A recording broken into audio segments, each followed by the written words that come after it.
बच्चों सुन पा रहे हो तुम मुझे? आवाज आ रही है मेरी?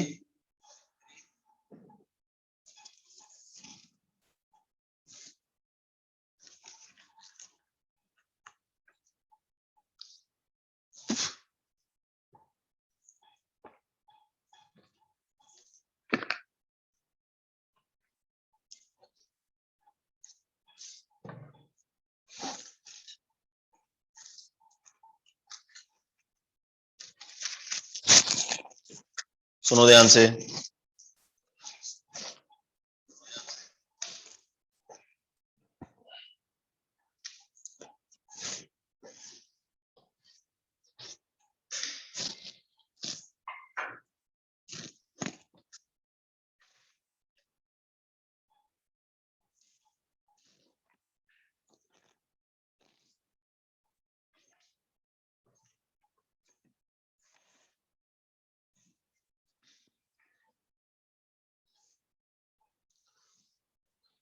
आज इस चैप्टर का 3rd लेक्चर है बेटा, और फर्स्ट लेक्चर में मैंने केवल उसका मेजरमेंट का इंट्रोडक्शन दिया था। सेकंड लेक्चर में कल हमने डायमेंशंस चालू कर दी थी और मैंने बताया था कि डायमेंशंस क्या होती हैं। डायमेंशन का मीनिंग समझाया था, सम ऑफ दी फिजिकल क्वांटिटीज, उनकी हमने डायमेंशंस फाइंड कर लिया था। आज उसको हम कंटिन्यू करेंगे और भी बहुत सारे डायमेंशंस फाइंड करेंगे, और डायमेंशन के साथ साथ उन फिजिकल क्वांटिटीज की थोड़ा नॉलेज में आपको देता जा रहा हूं, जो आपको पूरे सेशन में ही आपको चीजें नजर आएंगी। ठीक है ना? तो कल जो फिजिकल क्वांटिटीज हमने ले ली थी, मैं एक क्विक 2 मिनट में बताता हूं क्या क्या लिया था। देखो, सबसे पहले लिया था अपने मास के बारे में बोला था, इसका डायमेंशन m1 l0 t0 होता है, इसका यूनिट kg। फिर लिया था अपने लेंथ m0 l1 t0, क्योंकि लेंथ को रिप्रेजेंट करने के लिए हमें केवल लेंथ ही चाहिए, बाकी किसी फिजिकल क्वांटिटी की जरूरत नहीं होती है। इसी तरह से time m0 l0 t1, length का यूनिट मीटर, इसका second. Area m0 l2 t0, volume m0 l3 t0। ठीक है, इसके बाद में एक विशेष क्वांटिटी लेते हैं, मेरे याद करो, डेंसिटी। और डेंसिटी का मतलब क्या बताया था बेटा? डेंसिटी होती है 3 तरह की, linear mass density, surface mass density या एरियल डेंसिटी भी बोलते हैं उसको, और तीसरा होता है हमारा वॉल्यूम डेंसिटी। ठीक है, डेंसिटी तक हमने कर लिया था। फिर वहां पर एक चार्ज डेंसिटी मैंने आपको समझाया था कि चार्ज डेंसिटी क्या होती है। कोमल कदम बेटा माइक्रोफोन ऑफ कीजिए आपका। Charge density, charge per unit length, charge पर यूनिट एरिया और चार्ज पर यूनिट वॉल्यूम। ठीक है, 3 तरह की डेंसिटी मैंने कल आप लोगों को बताई थी। फिर मैंने आपको बताया था स्पीड की डायमेंशन क्या हो जाएगी? Distance upon time l1 t-1, क्योंकि स्पीड भी लेंथ और टाइम पर डिपेंड करती है, वेलोसिटी भी लेंथ और टाइम पर डिपेंड करती है। फिर हमने लिया था मोमेंटम, मास इनटू वेलोसिटी, और लास्ट में लिया था मैंने force is equal to mass into acceleration, और उसका डायमेंशन हमने फाइंड किया था। तो आज हम इससे आगे बात करेंगे। देखो, इसके बाद जैसे अपन फोर्स में आगे बढ़ते हैं बेटा, फिर आता है एक और क्वांटिटी फोर्स में, उसको बोलते हैं अपन इंपल्स।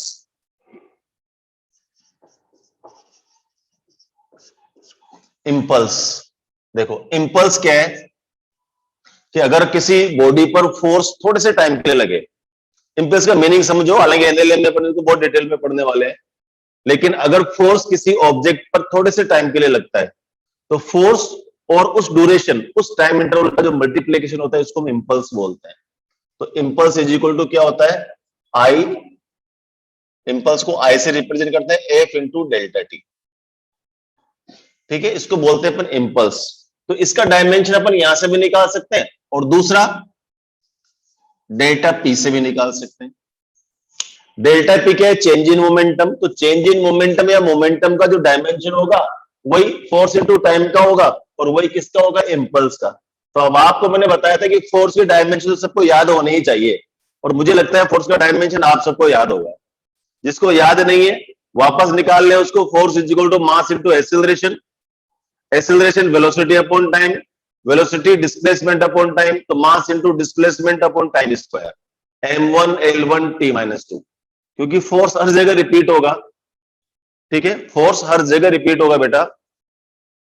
ठीक, how to write electric current dimensionally, सीधा लिखो इलेक्ट्रिक करंट को m0 l0 t0 a1, ये इलेक्ट्रिक करंट है सर। ए या आई? आई नहीं, ए, एम्पियर। सर गूगल पे आई बताए करंट लिख सकते हो, उसको कोई फर्क नहीं पड़ता बेटा। आई रहना चाहिए। हाँ लिख सकते हैं, कोई दिक्कत नहीं है, लेकिन उसका एम्पियर से रिप्रेजेंट करते हैं। मोस्ट ऑफ द जो बुक्स है, मोस्ट ऑफ द ऑथर्स ने उसको एम्पियर से रिप्रेजेंट किया। ठीक है, तो इंपल्स क्या हो जाएगा, देखो फोर्स क्या हो गया m1l1 t-2, टाइम हो जाएगा t1, तो इंपल्स इज m1l1 t-1। ठीक है, और देखो मोमेंटम भी ये होता है m1l1 t-1, इसका unit Newton into second, unit of impulse is Newton second. Force का यूनिट न्यूटन है और टाइम का यूनिट क्या होता है, सेकेंड, तो इसको लेंगे अपन न्यूटन सेकेंड। ठीक है, दिस इज इंपल्स। इसी तरह से थ्रस्ट, एक और वर्ड आएगा थ्रस्ट। देखो नाम है ये अलग अलग, सारी माया फोर्स की है। थ्रस्ट, थ्रस्ट क्या होता है, reaction force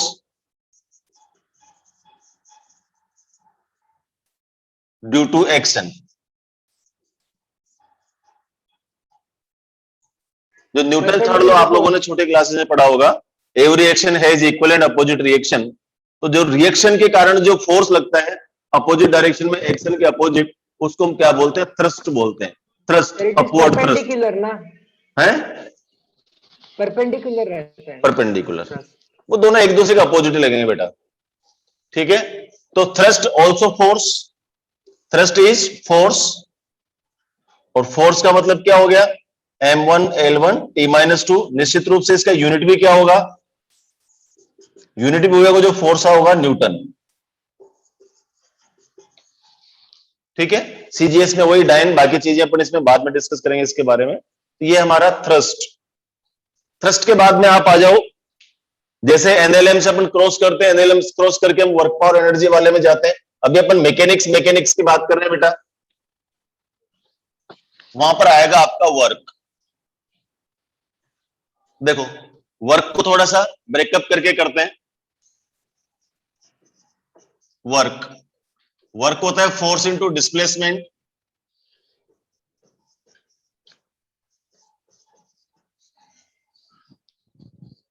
force into displacement, और फोर्स के बारे में अपन जानते हैं, फोर्स क्या होता है, मास इंटू एक्सेलरेशन इंटू डिस्प्लेसमेंट। फिर मास एक्सेलरेशन क्या होता है बेटा, velocity upon time into displacement. देखो मास इंटू वेलोसिटी क्या होता है, डिस्प्लेसमेंट अपॉन टाइम। एक डिस्प्लेसमेंट यहां आ गया, एक डिस्प्लेसमेंट यहां, तो क्या हो जाएगा डिस्प्लेसमेंट स्क्वायर। यहां नीचे टाइम आएगा तो क्या हो जाएगा, टाइम स्क्वायर। तो इसका मतलब वर्क का यूनिट क्या हो जाएगा, देखो तो इसका डायमेंशन क्या हो गया वर्क का, मास 1 टाइम, डिस्प्लेसमेंट 2 टाइम, टाइम भी 2 टाइम। इसका मतलब m1l2 t-2।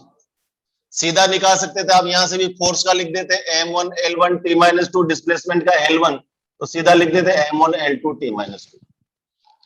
मैं आपको इसलिए बता रहा हूं कि आप कोई भी क्वांटिटी, अगर मान लीजिए इसके पहले की क्वांटिटी जिस पर डिपेंड करती है वो आपको याद नहीं है, तो आप उसको फंडामेंटल क्वांटिटीज तक ब्रेकअप करके ले जाओ और फिर उसमें जाकर के आप डायमेंशंस फाइंड कर सकते हो।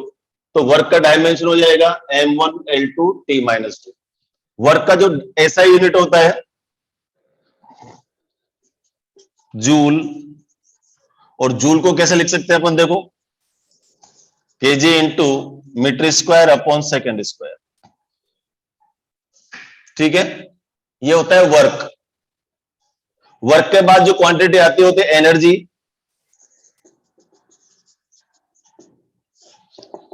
Capacity of doing work,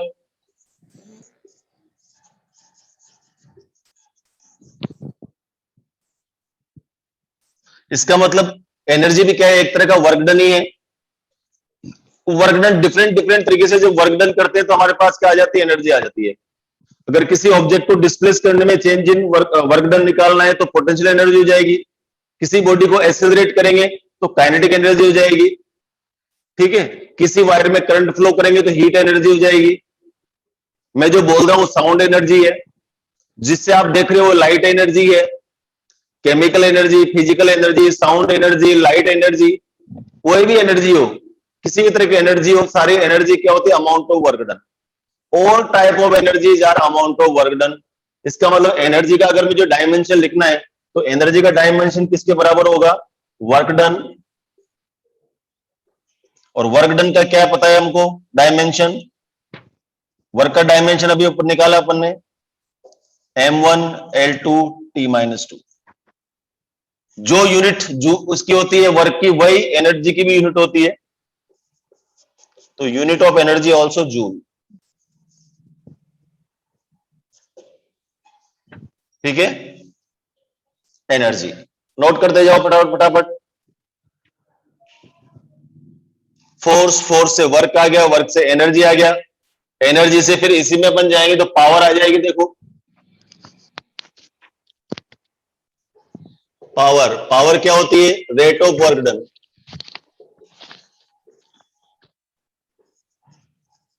rate of work done, rate of work done का मतलब work done divided by time. तो P is equal to W by T. Work का क्या निकाला अपन ने? m1 l2 t-2। टाइम को हो गया t1। तो पावर का डायमेंशन क्या हो गया? देखो m1 l2 t-3। ये पावर के डायमेंशन है। पावर की यूनिट होती है जूल पर सेकेंड। जूल पर सेकेंड, और जूल पर सेकेंड को हम बोलते हैं वॉट। ऐसा यूनिट होगी जूल सेकेंड इनवर्स। पावर की ऐसा यूनिट जूल सेकेंड इनवर्स।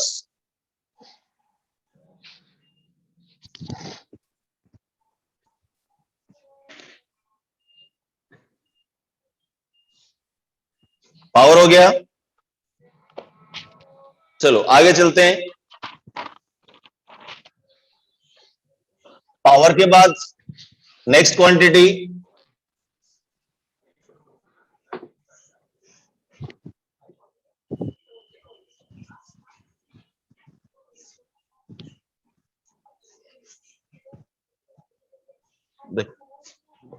यहां के बाद फिर हम जैसे वर्क पावर एनर्जी से निकलते हैं, हम रोटेशनल मोशन में पहुंच जाते हैं। और जैसे ही रोटेशनल मोशन में पहुंचते हैं, वहां पर एक डिफरेंट तरह की क्वांटिटी आ जाती है। ठीक है, रोटेशनल मोशन, सर्कुलर मोशन और रोटेशनल मोशन दोनों को कंपैरिजन भी कर सकते हैं अपन, कोई दिक्कत नहीं। और वहां पर डिफरेंट डिफरेंट तरह की अब एंगुलर चीजें, अभी तक लीनियर चीजें चल रही थी। लीनियर में स्पीड हो गया, वेलोसिटी हो गया, एक्सेलरेशन हो गया, मोमेंटम हो गया, फोर्स हो गया। ठीक है, ये सब लीनियर है, लीनियर में चल रहे थे। हम जैसे ही रोटेशनल मोशन में जाएंगे, सारे सर्कुलर में और रोटेशनल में आ जाएगी। तो उसकी सबसे पहले जो क्वांटिटी होती है उसको बोलेंगे अपन एंगल। देखो सर्कुलर एंड रोटेशनल, पहले क्या आएगा? Angle. Angle is equal to क्या होता है? Arc upon radius. Angle is equal to arc upon radius. आप लोगों ने पढ़ा है theta is equal to X by R, छोटी क्लास में पढ़ा होगा। Theta is equal to X by R. अब इसका डायमेंशन देखो एंगल का। ऊपर आर के, आर क्या होती है बेटा? डिस्टेंस। डिस्टेंस का मतलब L1। नीचे क्या है? रेडियस। रेडियस का मतलब भी क्या हो गया? L1। इसका मतलब डायमेंशन क्या होगी इसकी? L0। तो डायमेंशन फॉर्मूला या डायमेंशन इक्वेशन क्या हो जाएगी? m0 L0 T0। और ऐसी क्वांटिटीज जिनकी m0 L0 T0 है, उसको बोलते हैं dimension less quantity, DL। DL dimension less.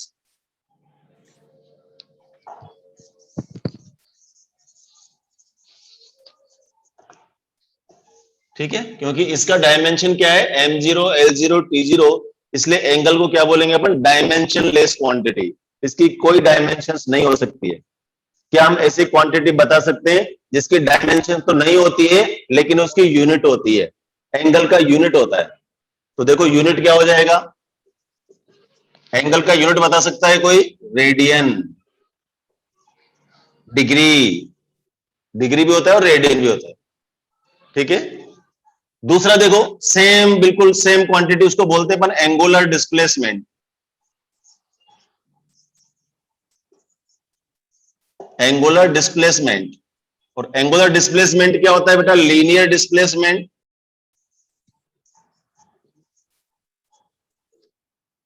Divided by radius. Linear displacement divided by radius, इसको रिप्रेजेंट करते हैं अपन delta theta, delta X by R. आप देख सकते हैं डेल्टा थीटा क्या है? लीनियर डिस्प्लेसमेंट किसकी तरफ? थीटा। डेल्टा एक्स क्या है? लीनियर डिस्प्लेसमेंट, वहां पर क्या है? एक्स आर्क, रेडियस की जगह रेडियस है। तो जब एंगल डायमेंशनलेस क्वांटिटी, इसका मतलब एंगुलर डिस्प्लेसमेंट भी क्या हो जाएगा? एक डायमेंशनलेस क्वांटिटी है। तो इसकी डायमेंशंस क्या हो गई? m0, l0, t0, यानी कि ये भी dl है। dl का मतलब डायमेंशनलेस क्वांटिटी। इसका यूनिट भी वही होता है जो एंगल का यूनिट होता है। तो सर्कुलर या रोटेशनल का ये सबसे पहला मेंबर है जिसको हम बोलते हैं एंगल या एंगुलर डिस्प्लेसमेंट। करेक्ट, फटाफट लिख लो। Angle arc upon radius, radian इसका यूनिट होगा, और एंगल भी डायमेंशन लेस होता है, और एंगुलर डिस्प्लेसमेंट भी डायमेंशन लेस होता है। इनकी कोई डायमेंशन नहीं होती है। और ऐसी फिजिकल क्वांटिटी जिसकी डायमेंशन नहीं होती है उसको क्या बोलते हैं अपन? डायमेंशन लेस क्वांटिटी बोलते हैं। थोड़ा सा इसमें जैसे अपन आगे बढ़ेंगे, जो नया नाम आएगा उसको बोलेंगे हम एंगुलर वेलोसिटी।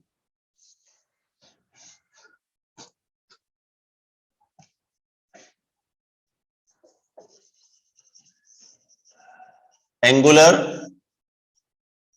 वेलोसिटी या स्पीड, कुछ भी, क्योंकि मैंने आपको बताया था स्पीड और वेलोसिटी में केवल इतना फर्क है कि स्पीड स्केलर क्वांटिटी है और वेलोसिटी वेक्टर क्वांटिटी है। बाकी डायमेंशनली स्केलर या वेक्टर होने में डायमेंशनली कोई फर्क पड़ने वाला नहीं है। तो जो एंगुलर वेलोसिटी है, एंगुलर स्पीड, ये होता है D theta by D T, omega is equal to delta theta by delta T. इसको बोलते हैं अपन angular displacement divided by time interval.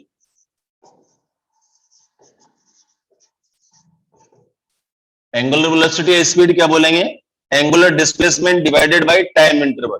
हालांकि यहाँ पर फिर एवरेज भी होता है, इंस्टेंटेनियस भी होता है, बहुत सारी चीजें होती है बेटा। Sir radian is a supplementary unit ना? यस, ठीक। तो अब इसका डायमेंशन देखो बेटा, डायमेंशन क्या होगा? एंगुलर डिस्प्लेसमेंट क्या है? m0, l0, t0। Time interval का मतलब t1, तो ओमेगा का डायमेंशन m0, l0, t-1, ये इसका डायमेंशन है। और इसकी जो यूनिट होगी radian per second. Angular velocity या स्पीड का यूनिट रेडियन पर सेकेंड होता है, और डायमेंशन होती है m0, l0, t-1, angular speed. Then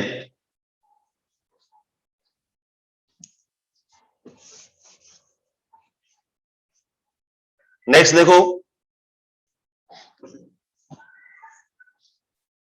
angular acceleration.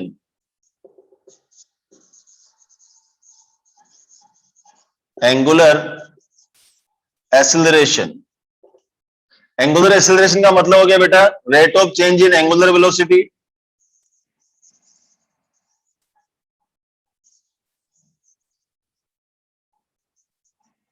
Rate of change in angular velocity is known as angular acceleration. और rate of change in angular velocity का मतलब क्या हो गया? Angular velocity divided by time interval.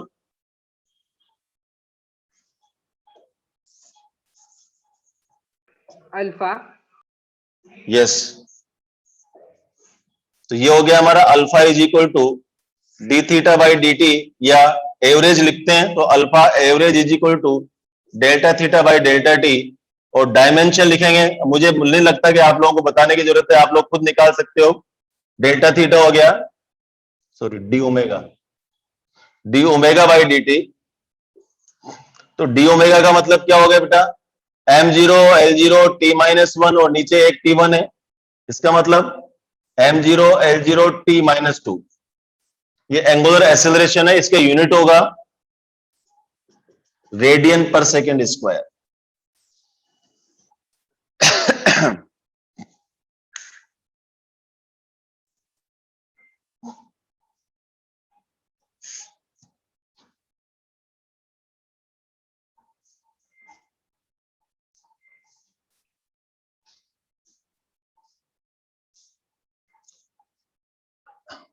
Angular displacement हो गया, angular velocity होगी, angular acceleration हो गया।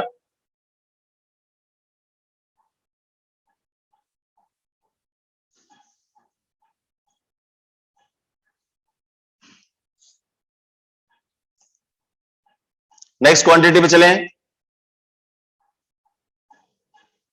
देखो रोटेशनल मोशन में जैसे अपन आगे बढ़ते हैं,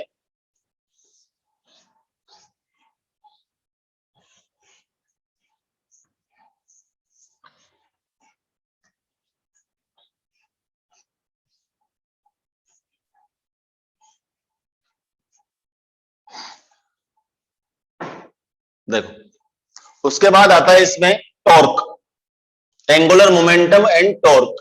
देखो टॉर्क, टॉर्क होता है मोमेंट ऑफ फोर्स। थोड़ी सी नॉलेज देता हूं मैं इसको आपको कि मोमेंट ऑफ फोर्स क्या था। बड़ा क्यूरियोसिटी वाला क्वांटिटी है। देखो जब किसी भी ऑब्जेक्ट के ऊपर हम फोर्स लगाते हैं तो उसमें लीनियर मोशन प्रोड्यूस होता है। मान लो जैसे ये चूहा है, ठीक है, ये चूहा है और इसके ऊपर मैं एक लीनियर फोर्स लगा रहा हूं ऐसे करके, इसके ऊपर ऐसे फोर्स लगा रहा हूं लीनियर फोर्स, तो ये क्या करेगा, रोटेशनल मोशन करेगा। मान लो एक्स एक्सिस में कर रहा है, इधर लगाऊंगा वाई एक्सिस में करेगा, ऊपर लगाऊंगा जेड एक्सिस में करेगा, ये लीनियर मोशन करता है। लेकिन अगर फोर्स को हम इस तरह से लगाएं, किसी चीज को पिवोट कर दें, पिवोट करके फोर्स को इस तरह से लगाएं, देखो ऐसे,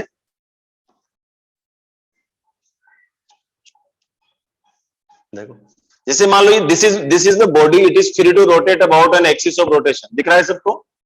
देखो अब अगर इसके ऊपर मैं ऐसे फोर्स लगाऊंगा तो ये इधर की तरफ आएगा, कोई मोशन नहीं करेगा। लेकिन अगर मैं इसके ऊपर यहां पर फोर्स लगा दूं तो इसको बोलते हैं मोमेंट ऑफ फोर्स। यहां पर टू फोर्सेज वर्क करें, एक फोर्स यहां पिवोटेड है, ये पाइवोट कर दिया मैंने इसको, इसके साथ पाइवोट कर दिया, देखो पाइवोटेड पिवोटेड कुछ भी बोल सकते हो, ठीक है। अब यहां से अगर मैं इसको ऐसे घुमाया, ऐसे देखो यहां पर फोर्स लगाया ये, तो एक्सिस ऑफ रोटेशन के रेस्पेक्ट में घूमने लग गया, तो इसको बोलते हैं अपन मूवमेंट ऑफ फोर्स। क्या बोलेंगे इसको, मूवमेंट ऑफ फोर्स। और मूवमेंट ऑफ फोर्स का मतलब फोर्स इनटू परपेंडिकुलर डिस्टेंस। देखो यहां पर अगर मैं फोर्स लगाऊंगा तो मुझे थोड़ी सी तकलीफ होगी, ये इसको ज्यादा फोर्स लगाना पड़ेगा घुमाने के लिए। यहां पर फोर्स लगाऊंगा, दिख रहा है क्या सबको, देखो ऐसे, देखो सबको दिख रहा होगा, ये यहां पर फोर्स लगाऊंगा, ज्यादा फोर्स लगाना पड़ेगा, यहां पर फोर्स लगाऊंगा और कम लगाना पड़ेगा, यहां पर फोर्स लगाऊंगा थोड़ा सा फोर्स लगाऊंगा और आगे बढ़ जाएगा। तो इसको बोलते हैं torque. Moment of force is known as torque. Force का मोमेंटम क्या कहलाता है, टॉर्क। समझ गए। जैसे आप लोगों ने देखा होगा जो डोर होता है हमारे घर में, जो डोर लगे होते हैं, ऐसे देखो यहां पर आप हैंडल लगाते हो, यहां पर हिंजेज होते हैं, ये तो हिंजेज हो गए, ठीक है। आपने देखा वो जो हैंडल है दरवाजे का, वो कहां लगाया जाता है, यहां पर लगाया जाता है, किससे, एक्सिस से ज्यादा डिस्टेंस पर, जिससे अपन इसको जैसे अपन पकड़ करके बाहर खींचते हैं, दरवाजे को अपन आराम से खोल सकते हैं। कभी आपने देखा कि यहां पर हैंडल लगा हुआ, नहीं, यहां पर नहीं, यहां पर ही क्यों लगाया जाता है, ठीक है ना, क्योंकि जो टॉर्क होता है, मोमेंट ऑफ फोर्स, वो होता है बेटा R cross F. Rotational motion में बहुत डिटेल में हम पढ़ने वाले हैं इसको, आर क्रॉस एफ, ठीक है।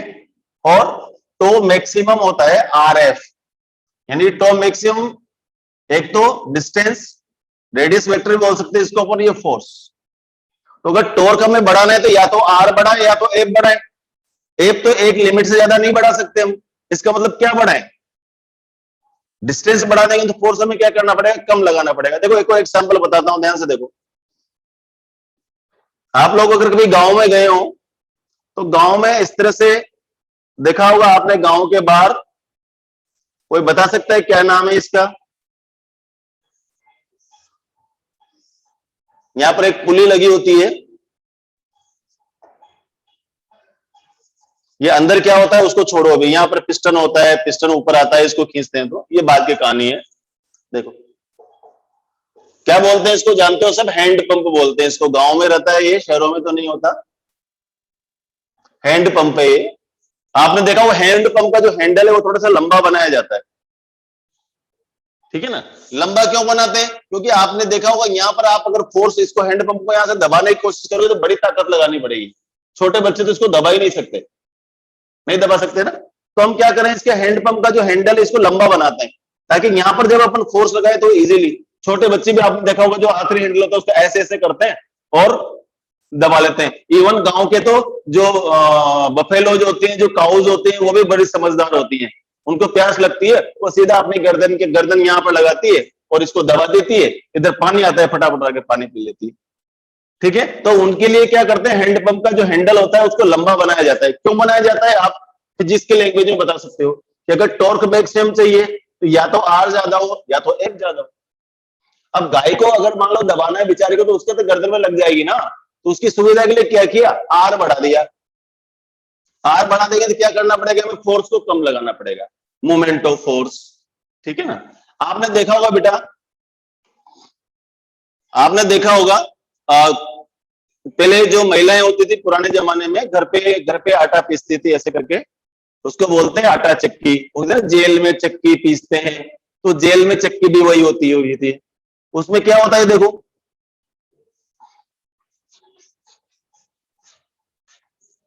उसमें एक स्ट्रक्चर नीचे होता है ऐसे स्फेरिकल, एक स्ट्रक्चर ऊपर होता है, ठीक है। यहाँ पर फलक्रम होता है जिस एक्सेल के रेस्पेक्ट में घूमता है, और उसका यहाँ पर एक हैंडल लगा होता है।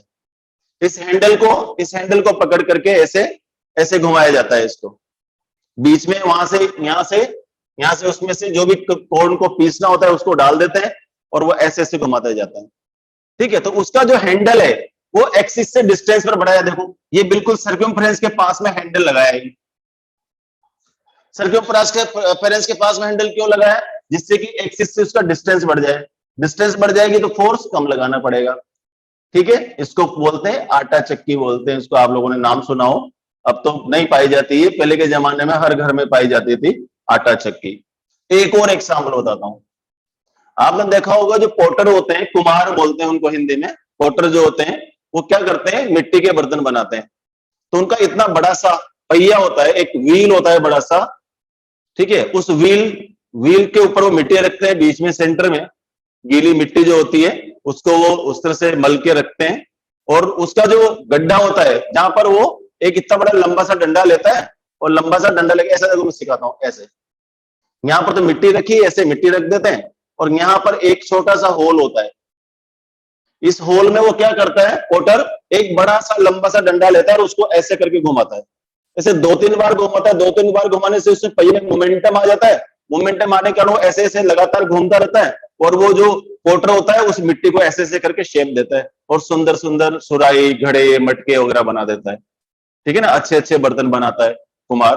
तो उसमें भी देखो कहानी वही है, ये एक्सिस हो गया और ये हैंडल हो गया, दोनों के बीच का डिस्टेंस ज्यादा रख दिया। डिस्टेंस ज्यादा कर दूंगा टॉर्क मैक्सिमम हो जाएगा, और जबकि हमको फोर्स की वैल्यू कम रखनी पड़ेगी। So there are lot of examples. Torque, तो टॉर्क किसे बोलेंगे अपन, मोमेंट ऑफ फोर्स। चलो ये सब कहानी तो अपन बाद में भी पढ़ेंगे बहुत डिटेल में, थोड़ी थोड़ी जानकारी दे रहा हूं बस अभी। यहां पर मोमेंट ऑफ फोर्स देखो, torque it is the cross product of two vectors, and मैंने कल बताया था product of a scalar and a vector gives a vector quantity, and cross product of two vector gives a scalar vector quantity. ये भी vector है, radius vector है, ये force vector है, तो टो भी क्या होगा, वेक्टर क्वांटिटी है। रही बात डायमेंशन की जो हम निकाल रहे हैं वो तो सिंपल है। डायमेंशन बोलो जरा, डायमेंशन क्या है बेटा, फोर्स इंटू रेडियस वेक्टर या पोजीशन वेक्टर, ठीक है। फोर्स की डायमेंशन क्या है, m1 l1 t-2, radius vector की l1, therefore m1 l2 t-2। कोई बता सकता है टॉर्क की डायमेंशन और वर्क की डायमेंशन सेम होती है। टॉर्क की डायमेंशन और किसकी? दो चीजें बताई मैंने अभी थोड़ी देर पहले, बोलो। Work, energy. तो क्वेश्चन बन के आ जाता है, name three quantities whose dimensions are same. Name three quantities whose dimensions are same. देख, W इज इक्वल टू क्या था? एफ आर ही था, यहां पर भी वही था, M1 L2 T-2। और एनर्जी मैंने बोल दिया, एनर्जी तो वर्क है, ये भी M1 L2 T-2। इसका मतलब name three quantities whose dimensions are same. तुम क्या बोलेंगे? टॉर्क का डायमेंशन, वर्क का डायमेंशन और एनर्जी का डायमेंशन सेम होता है। ऐसे और भी फिजिकल क्वांटिटीज दिखेंगे अपन को आगे, मैं बहुत सारे पेयर्स बता दूंगा आपको, ठीक है। सो टॉर्क, इसका यूनिट तो बोलो जरा, यूनिट बोलो। फोर्स इंटू आर है, फोर्स किसमें होता है? न्यूटन में। आर किसमें होता है? मीटर में। तो टॉर्क का यूनिट क्या हो गया? Newton into metre. ऐसा unit of torque is newton into metre, correct. Torque के बाद नेक्स्ट क्वांटिटी रोटेशनल मोशन में आएगी, उसको बोलेंगे हम एंगुलर मोमेंटम।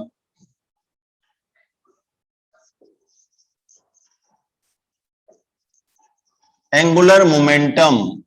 और एंगुलर मोमेंटम क्या होता है? एंगुलर मोमेंटम का मतलब होता है लीनियर मोमेंटम का मोमेंटम।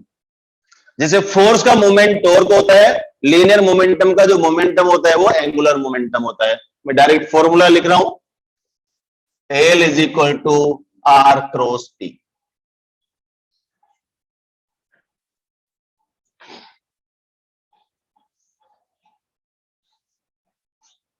देखो, R तो क्या हो गया? L1, P क्या हो गया बेटा? M1 L1 T-1। इसका मतलब M1 L2 T-1। This is the dimension of angular momentum, और इसका यूनिट होता है जूल सेकेंड। इसका यूनिट होगा जूल सेकेंड, एंगुलर मोमेंटम।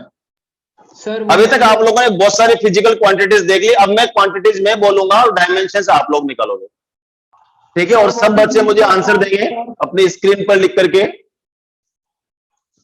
ठीक है। क्योंकि मैंने कुछ बेसिक लीनियर क्वांटिटीज बता दी, कुछ बेसिक सर्कुलर के लिए और रोटेशनल के लिए क्वांटिटी बता दी। अब जो आगे की क्वांटिटीज बताऊंगा, all will depend upon the previous quantities, right. देखो ध्यान से,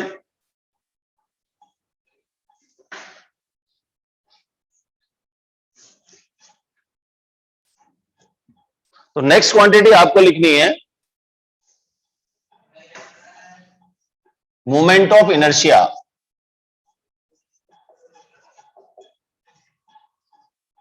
अभी अभी प्रीवियस बैच वाले अगर कोई बच्चा है इसमें, तो मोमेंट ऑफ इनर्शिया निकाला था अपन ने। मोमेंट ऑफ इनर्शिया का इसको रिप्रेजेंट करते हैं बेटा, I is equal to M R square, mass into distance का स्क्वायर। बोलिए डायमेंशन फॉर्मूला, बोलिए इसका। Moment of inertia is equal to mass into distance square. M body का मास है और आर क्या है? उसकी एक्सिस से डिस्टेंस है, ठीक है। जनरली इसको हम I is equal to in general M K square भी लिखते हैं, कि रेडियस ऑफ गायरेशन है, और रेडियस तो रेडियस होती है, जिसका डायमेंशन क्या हो जाएगा? M0 L1 T0। एम मास है, इसका मतलब dimension of I is M1 के स्क्वायर, मतलब सर ये M0 L1 T0 का स्क्वायर। तो क्या लिखूंगा? M1 L2 T0। देखो ये आएगा क्या? M1 L2 T0। Very good, कुछ बच्चों ने आंसर दिया है M1 L2 T0। मास इंटू डिस्टेंस स्क्वायर है, सीधा दिख रहा है। मास 1 हो गया, डिस्टेंस स्क्वायर L2 हो गया। इसको मेजर करने के लिए हमें टाइम की जरूरत नहीं है, इसलिए सीधा क्या लिखूंगा? M1 L2 T0। इसका यूनिट बोलिए, मास इंटू डिस्टेंस स्क्वायर। मास केजी में होता है, डिस्टेंस मीटर में होता है, तो केजी इंटू मीटर स्क्वायर, ये इसका यूनिट हो गया। इसको बोलते हैं हम मोमेंट ऑफ इनर्शिया।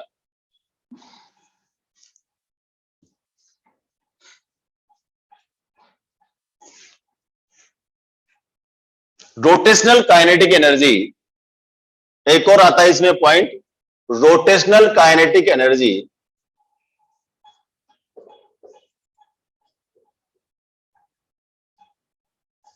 और मैंने आपको बोला एनर्जी तो एनर्जी है, चाहे वो रोटेशनल एनर्जी है, चाहे वो काइनेटिक एनर्जी है, चाहे पोटेंशियल एनर्जी, कोई भी एनर्जी हो, सारी की सारी एनर्जी क्या होती है बेटा? वर्क डन होती है। वर्क डन क्या होता है? फोर्स इनटू डिस्प्लेसमेंट होता है। फोर्स क्या होता है? मास इनटू एक्सेलरेशन होता है। एक्सेलरेशन क्या होता है? वेलोसिटी अपॉन टाइम होता है। वेलोसिटी क्या होता है? डिस्प्लेसमेंट अपॉन टाइम होता है। ब्रेक करते जाओ करते जाओ करते जाओ और लास्ट तक हमें क्या मिल जाएगा उसका?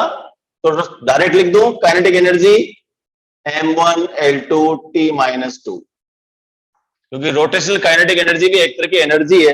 अगर आपको इसका फॉर्मूला चाहिए और नहीं आप बोलो हम तो निकालेंगे ही सही, तो चलो निकाल लो, half of I omega square. देखो ध्यान से, हाफ तो डायमेंशनलेस है, आई हो गया moment of inertia, that is m1l2 t0, omega m0 l0 t-1 बताया था अभी मैंने, एंगुलर वेलोसिटी इसका square, it gives you m1l2 t0 m0 l0 t-2, तो m1l2 t-2। चेक करो, वही है? Yes sir. हाँ, तो एनर्जी एनर्जी है, कोई भी एनर्जी आ जाए आंख बंद करके लिख दो भाई, यूनिट जूल होगा और उसके डायमेंशन वही होगी जो वर्क की डायमेंशन होती है, m1l2 t-2। Rotational kinetic energy, तो यहां तक इतनी ही क्वांटिटी जिसमें होती है।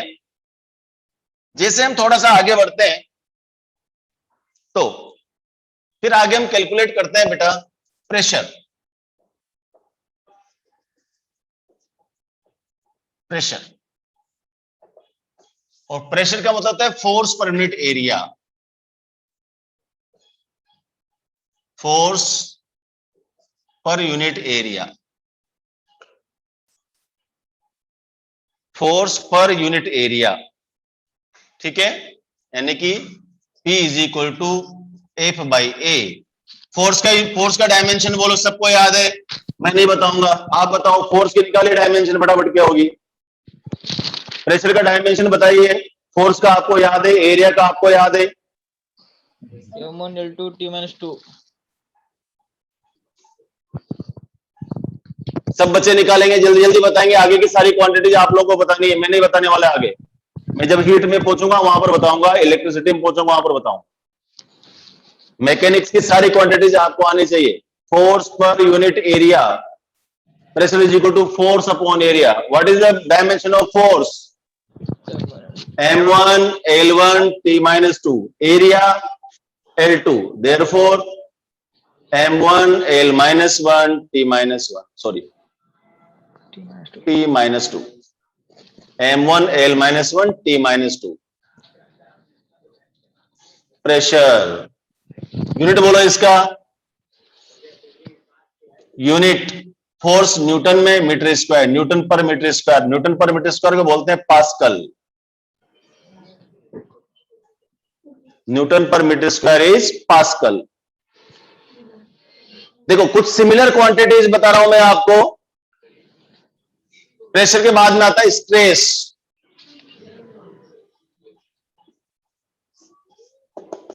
स्ट्रेस है ना, स्ट्रेस वर्ड सुनते ही दिमाग खराब हो जाता है, अरे भाई स्ट्रेस हो गया दिमाग में, है ना? स्ट्रेस, यहां भी स्ट्रेस का मतलब वही है। यहां पर हम क्या करते हैं, स्ट्रेस क्रिएट होता है। कैसे क्रिएट होता है देखो मैं समझाता हूं आपको। ये जो क्वांटिटी आती है, ये एक टॉपिक आएगा आपके प्रॉपर्टीज ऑफ मैटर में, थोड़ी सी जानकारी दे रहा हूं 2-4 मिनट की, ध्यान से देखो। उसको बोलते हैं इलास्टिसिटी। जब मैटर को डिवाइड करेंगे तो मैटर को डिवाइड करते करते एक वर्ड आएगा बीच में, उसको बोलेंगे इलास्टिसिटी। और elasticity is the property of substance by virtue of which when deforming force is applied. जब इसके ऊपर अपन फोर्स लगाते हैं, स्पंज होता है ना, स्पंज पे जब हम फोर्स लगाते हैं तो क्या होता है, वो दब जाता है। लेकिन जब उसमें से अपन रिमूव कर लेते हैं फोर्स को तो वापस अपनी जगह पर आ जाता है। तो अगर कोई ऑब्जेक्ट इस तरह का है कि उसके ऊपर अपन फोर्स लगाएं, कौन सा फोर्स? एक्सटर्नल फोर्स लगाएं। एक्सटर्नल फोर्स लगाने से वो नीचे दब जाएगा, लेकिन जैसे हम फोर्स हटाएंगे वापस आ जाएगा। तो जिस फोर्स के कारण वो वापस आएगा पर यूनिट एरिया, उस फोर्स की वैल्यू को हम बोलते हैं स्ट्रेस। तो stress is what? Internal force पर unit area. Stress is what? Internal force पर यूनिट एरिया। इंटरनल फोर्स पर unit area is known as stress. यहां पर भी फोर्स अपॉन एरिया है, स्ट्रेस भी फोर्स अपॉन एरिया है, तो डायमेंशन भी सेम ही होना चाहिए ना भाई। तो इसका मतलब stress is equal to F by A, dimension क्या हो जाएगी? m1l minus 1 t minus 2। इसका यूनिट भी वही होगा जो प्रेशर का यूनिट है, सेम। तो stress and pressure they have same dimensions and same unit. एक होती है बेटा स्ट्रेन। स्ट्रेन भी बहुत सारी तरह की होती है, मैं केवल एक स्ट्रेन बोल रहा हूं। स्ट्रेन, स्ट्रेन का मतलब होता है change in dimension, change in dimension upon original dimension.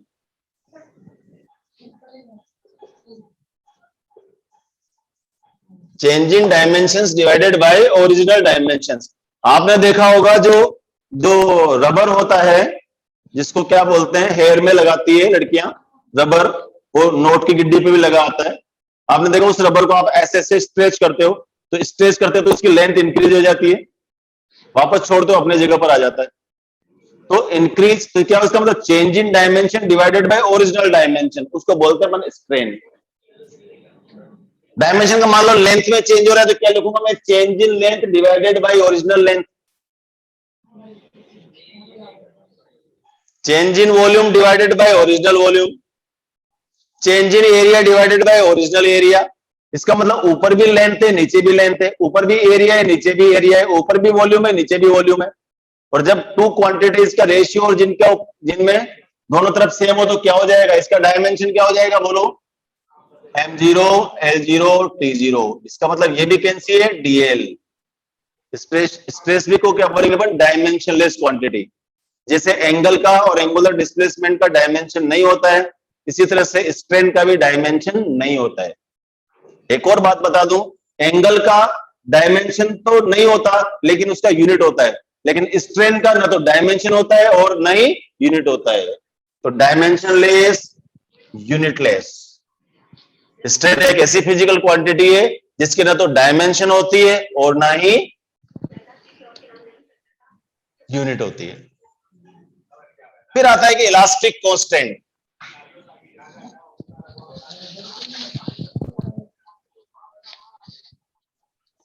Elastic constant होता है स्ट्रेस अपॉन स्ट्रेस,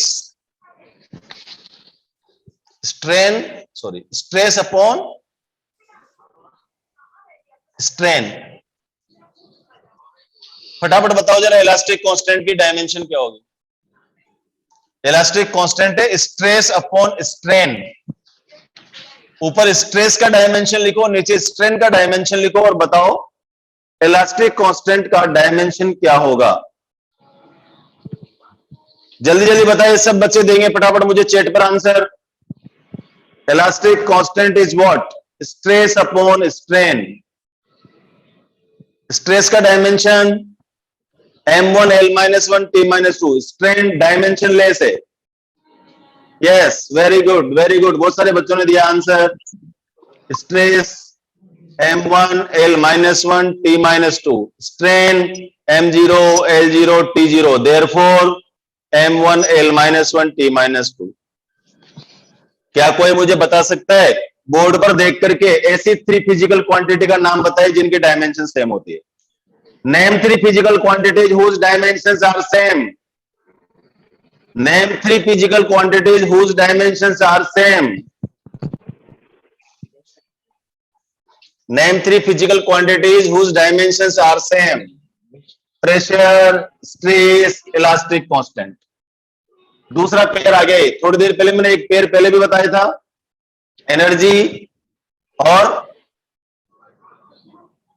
क्या क्या बताया था? टॉर्क, वर्क, इनकी डायमेंशन सेम होती है। अब दूसरा पेयर क्या हो गया हमारे पास? Three physical quantities whose dimensions are same. They are pressure, stress and elastic constant. Pressure, stress and elastic constant. समझ गए बेटा? ओके ओके, चलो आगे बढ़िए, फटाफट फटाफट निकालिए। अब इसमें डायमेंशंस में मैं ज्यादा टाइम वेस्ट करने वाला नहीं हूं। कल से मैं एप्लीकेशंस चालू कर दूंगा और बाकी के फॉर्मूले आपको भेजूंगा, सबके डायमेंशन निकाल करके आप मुझे भेजेंगे। अब आपका तरीका आ गया है कि कैसे डायमेंशंस फाइंड की जाती है। देखो, नेक्स्ट डायमेंशन आप लोगों को निकाल कर बतानी है, उसको बोलते हैं हम surface tension. Next physical quantity is surface tension.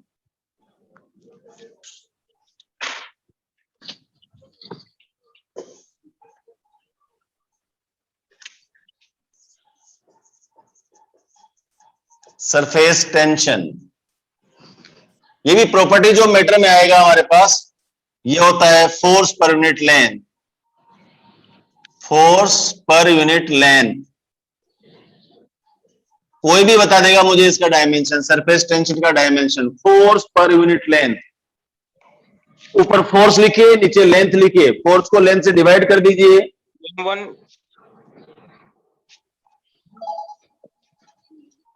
m1 t minus 2 sir, and नीचे का सर m1 10 minus 2। फटाफट बताइए बच्चों। फोर्स हो गया m1 l1 t minus 2, length हो गया l1, therefore m1 l0 t minus 2, ये टेंशन हो गया, सरफेस टेंशन। और अगर दूसरा टेंशन होता, कौन सा? स्ट्रिंग वाला टेंशन, उसका ये नहीं होगा। स्ट्रिंग वाला टेंशन फोर्स के बराबर होता है, ध्यान रखना। यूनिट बोलो इसका। ऊपर फोर्स है, नीचे लेंथ है, न्यूटन पर मीटर, डाइन पर सेंटीमीटर, न्यूटन पर मीटर या डाइन पर सेंटीमीटर।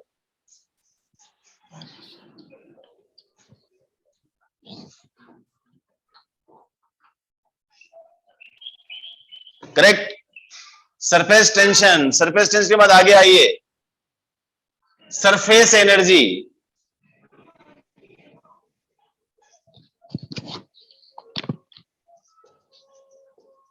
कोई बिना फॉर्मूला से निकाले आप कोई बता सकता है मुझे सरफेस एनर्जी का डायमेंशन क्या होगा?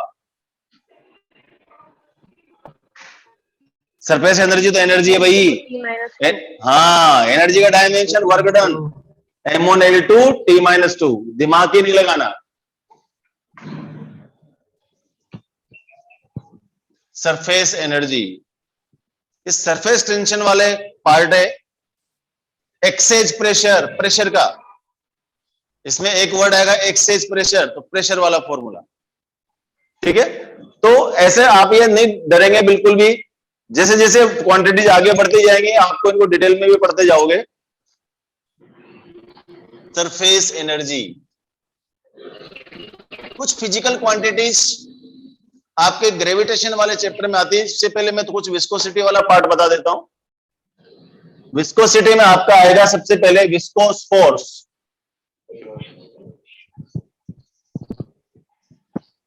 विस्कोस फोर्स, फोर्स ही होता है m1 l1 t minus 2, बिल्कुल दिमाग नहीं लगाना है। एक आएगा coefficient of viscosity, coefficient of viscosity, ठीक है। और ये होता है F is equal to 6 pi eta RV, तो eta is equal to F upon 6 pi RV। 6 pi तो डायमेंशन लेस है, फोर्स का हो गया m1 l1 t minus 2, radius l1 और वेलोसिटी का l1 t minus 1, तो it gives us m1 l minus 1 t minus 1। Coefficient of viscosity का dimension होगा m1 l minus 1 t minus 1। ये कई सारी जगह यूज होगा, इंपॉर्टेंट लगा लो इसका। और जनरली नीट में पूछा भी गया है कि कोफिशिएंट ऑफ विस्कोसिटी का डायमेंशन फॉर्मूला क्या है। इसको एक और तरीके से भी निकाल सकते हैं अपन, वेलोसिटी ग्रेडियंट से भी।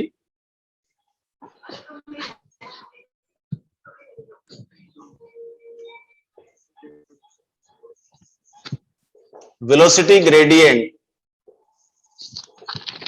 dv by dx, ऊपर वेलोसिटी है, m0 L1 t-1, नीचे L1 है, ठीक है। ये हो गया m0 L0 t-1 velocity gradient, f is equal to eta a dv by dx, यहां से भी ईटा अपन फाइंड कर सकते हैं, f divided by a dv by dx, फटाफट वैल्यू रख दो, m1 L1 t-2, एरिया का मतलब A2 dv by dx का मतलब t-1, और it gives us m1 L-1 t-1, दोनों तरीके से फाइंड कर सकते हो। ये इंपॉर्टेंट है, इसके बारे में पूछा गया है, नीट में आया डायरेक्ट क्वेश्चन, जेई में तो नहीं आता है, डायरेक्ट डायमेंशन नहीं आती जेई में डायमेंशन में आते तो घुमा फिरा करके आते हो, मैं सिखाऊंगा अभी।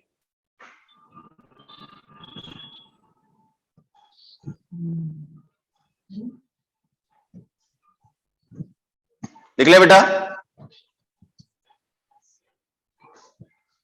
थोड़ा सा और आगे चलते हैं अपन, इसमें ग्रेविटेशन में एंटर करते हैं।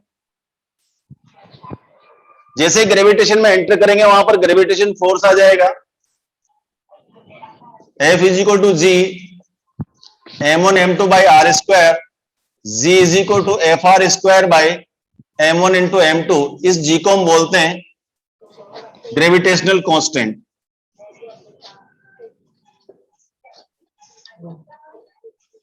ग्रेविटेशनल कांस्टेंट, चलो निकालो, फोर्स हो गया m1 L1 t-2, L2 divided by m1 m1, it gives us m-1 L3 t-2। ये भी इंपॉर्टेंट है, इसके बारे में भी जनरली पूछा गया है, gravitational constant m-1 L3 t-2। कुछ कांस्टेंट्स हैं जिनकी डायमेंशंस पूछ ली जाती है, ध्यान रखिएगा।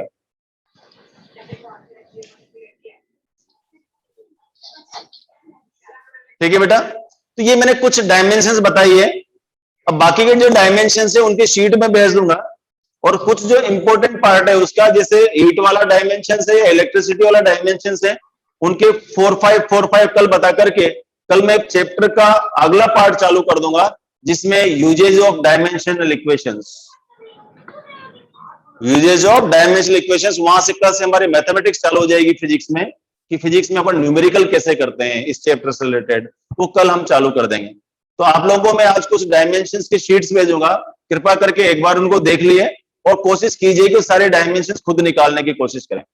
आप लोग जितने ज्यादा इसमें मेहनत करेंगे उतना ही ज्यादा अच्छा है। तरीका मैंने आपको सिखा दिया, how to find the dimension of a physical quantity. थोड़ा सा रिवाइज कीजिए, कुछ क्वेश्चनियर भेजूंगा, क्विज भेजूंगा, उसके आंसर्स आपको लिख करके मुझे व्हाट्सएप करना है, फोटो खींच करके मेरे नंबर पे। मेरा पर्सनल नंबर सबके पास है, जिसको याद नहीं मैं नंबर लिख देता हूं। जब भी आप होमवर्क भेजेंगे तो होमवर्क मेरे पर्सनल नंबर पर भेजेंगे। अभी मैं होमवर्क डालने वाला हूं, वो करके रफ में आप उसको रफ कॉपी से फोटो खींचिए अपने डैडी के मोबाइल से और मुझे व्हाट्सएप कीजिए। क्या नंबर है मेरा? 8007774051। जब भी आपको होमवर्क दिया जाए, होमवर्क आप करके चाहे रफ में करें चाहे फेर में करें, ये बहाना बनाने की जरूरत नहीं है कि हमने रफ में करके देख लिया था। आप अपना होमवर्क करें, उसको फोटो खींचे और मुझे भेज दें। कुछ बच्चे भेजते भी आए हैं, अच्छी बात है, कुछ बच्चे नहीं भेजते हैं, वो आज से सुन लें, ठीक है। कल का जो कल के हम पढ़ेंगे यूजेस ऑफ डायमेंशनल फॉर्मूले, applications of dimensions. Bye bye for today.